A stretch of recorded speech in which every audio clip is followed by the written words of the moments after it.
What's up everybody, Tommy Har with the real side of real estate, showing you how to invest in real estate the right way, the real way, and none of the stuff that the gurus are teaching you online. So we're back at this house that we shot a video at maybe about a month ago, maybe a month and a half. This house was torn to shreds. I was told all over Instagram, TikTok, all over the internet that I should have just torn this house down. It was too far gone. I'm an idiot. All of these things that I hear on a continual basis. Once you learn construction and you learn that things can be fixed with certain amounts of money and the right people, you can fix almost anything. So we're gonna go through this house. I'm gonna tell you all the things that we've gone through to get to this point. We've spent only $36,000 and some change as of today, and we just finished drywall. We just have to sand it on the inside. So let's go around, let's start on the inside. Let's talk about some things. I'm actually gonna show you a little clip beforehand of what it looked like. So some B-roll of how destroyed this place was, and today, about a month later, what it looks like.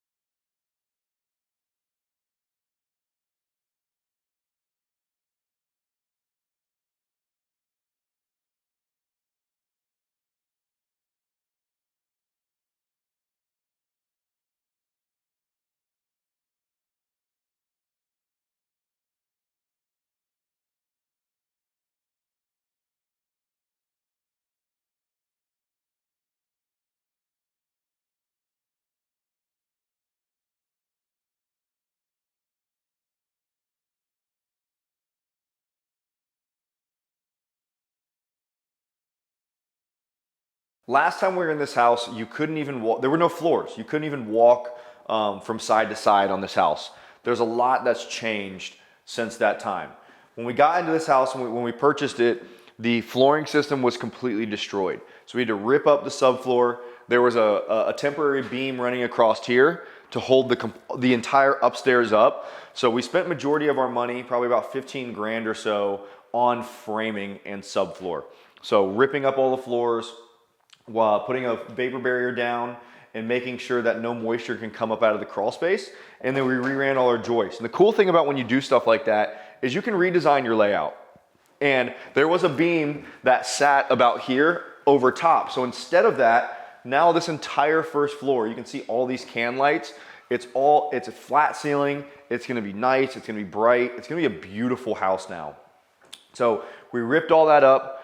And when we did all that, we started ripping out the walls. We realized that there were windows that we didn't even know about in this house. So there's a window here, window there. And once you're doing interior demo and exterior demo and you're redoing everything, you can start to change whatever you want. So there used to be a giant window here. We're covering up and we're just siding it. So you have a nice living room space here, a nice picture window here, and you have ample light in your house. So like I said, we just finished up drywall, so we opened up windows that we need. The only reason we have not done the exterior yet is because our windows are not in. So we're gonna get our windows in first, we're gonna set those, and then we're gonna trim it out perfectly with the siding.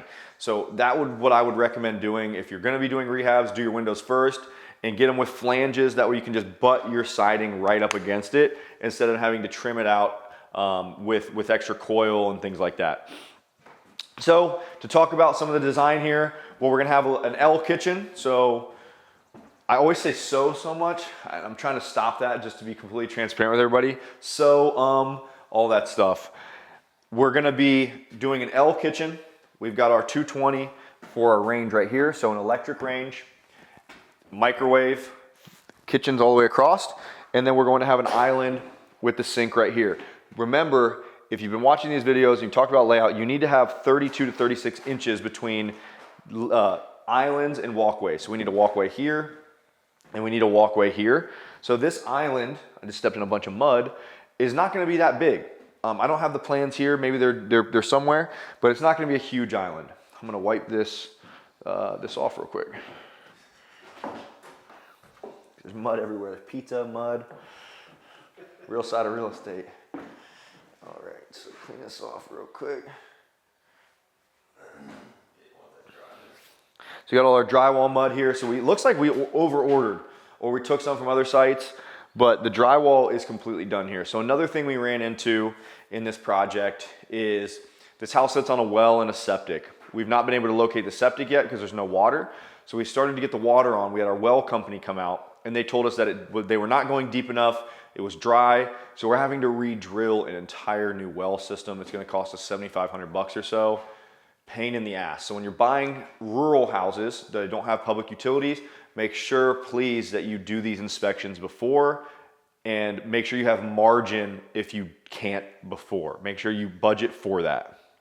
So last time I was here, I was standing and I walked across this open flooring system. Now we'll come across here and show you guys what it looks like.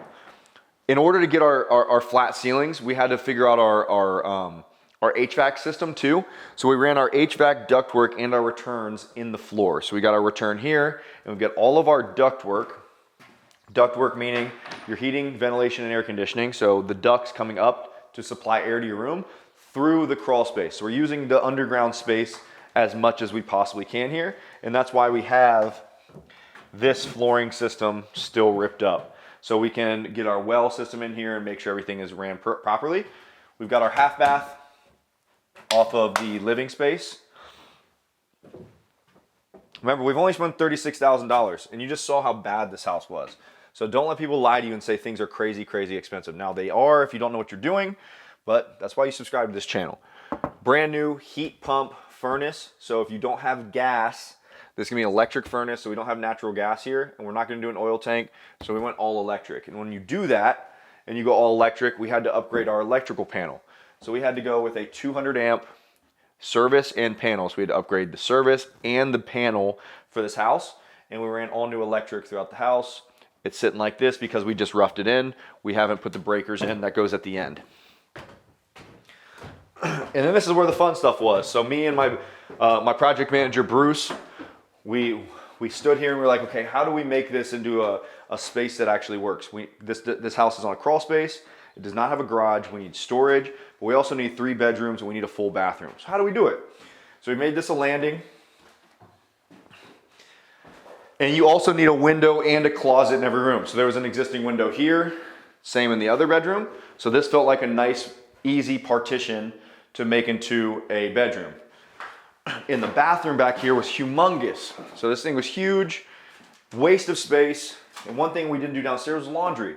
So we made our laundry room up in the upstairs bathroom, which is really good because people's bedrooms are up here. You just wash your stuff, take it to your bedroom. It's pretty simple. So washer and dryer here, vanity right here, toilet where I'm standing, and then we've got our tub and our shower here. And one thing I'm going to show you guys, and as you're starting to try to build layouts, is especially on a full rehab, ductwork. So what we did is between these two walls, between the laundry and the shower, we have about 24 inches or so. That's where we hid our ductwork to come up into the ceiling. So we didn't have to make soffits and ductwork, and it's just dropping in through the attic space. So my ducts are going up, spreading out to the bedrooms, dropping in the ceiling. So now we have flat ceilings, we have great layouts. We're not compromising our floor plan. We're just stealing in between here. So this is basically just a chase here because we needed our plumbing back here too anyway. So plumbing, HVAC, we left about 2 feet room and everything's just shoved up through there. Next, we've got all of our wiring roughed in. So our rough ends are done. So once drywall's hung, you should not be going back and doing any plumbing, any HVAC, or any electrical. You're off to your finish. And one lesson that we've learned recently on houses that we've not been able to sell, when you're recreating bedrooms, they need to be 12 by 10. 8 by 8 is way too small. 12 by 10, 11 by 10, something like that. This bedroom is massive. This is a great size bedroom. You need to be able to make these things nice and large. Always frame in a closet. And then lastly, this bedroom, last time there was a sliding door or a French door here. What we did was we framed this out to be a window because you need a window, and we just made this another bedroom. So nice, simple 3-bed, 1.5 bath. We bought this house for $72,000, maybe 76, I can't remember. We're 36 in right now. So let's say all in about 105 to 110. These flies are insane if you can see these in the video. All in 110. We've probably got another 50 grand to go. So we're gonna be all in, maybe 60 grand. So we're gonna be all in 160, 170. It's gonna be on the market for 250, or we can keep it as a rental property. Now, the only caveat when I say maybe on these numbers is we don't know how much the well is gonna cost, and when we do get the water on, is there gonna be any septic issues? All the other stuff we got down like the back of our hand. So that's the inside. Let's go outside. Let me show you what we got going on there, which is not much yet. These flies are insane. Let's get out of here. The outside of this place now is still completely destroyed. We're waiting for windows to come in, which I believe come in next week. So we're gonna pop the windows in where you can see, I mean, the siding is destroyed. And after that, we're gonna get some vertical vinyl siding to go around the whole exterior of the house, or at least the fronts and the backs. And it's gonna look like a nice, cool old farmhouse. And you can see also here, we've got our brand new air conditioner in. So we got our heat pump in. Also, if you're doing rehabs, this is a pretty safe area. Nobody's gonna be stealing things. If you're flipping in C areas, make sure this goes in last. And I think that's almost pretty much it here on the exterior of the house. I mean, we've got our windows opened up. So one thing that you'll see on the exterior, so we talked about in the last video, is this property is block. If we open up this wall, the house is completely made of block. So when you go to do a vinyl siding over that, you need to do what's called a furring strip. So you got 1x2s that are nailed in to the block, and then you nail the siding right into that. So you got to make sure the furring strips are good, and if you don't have furring strips, you got to budget a little bit more to fur it out and get it ready for your siding. So this will be all a nice white vinyl siding, and as we stated here, this is where that window was. That's gone now. We're going to be siding right over it. And yeah, that's gonna be the complete walkthrough of what it looked like 30 days later. So remember, going back to the beginning of this video, you don't have to spend a bunch of money. Don't listen to people on the internet. They don't know what the hell they're talking about. This house isn't even close to a tear down. Just because your flooring systems are destroyed, people are gonna be scared of it. You can get way better deals. People did not want to touch this house because of that. Now, a month later, $30,000 now in the future, we got it to a place where we're going to be able to start finishing it out. So don't be afraid of that stuff. Don't listen to people online, and make sure you like and subscribe for The Real Side of Real Estate, and share this with a friend if you enjoy videos like this. I've been getting good feedback, so let's get it.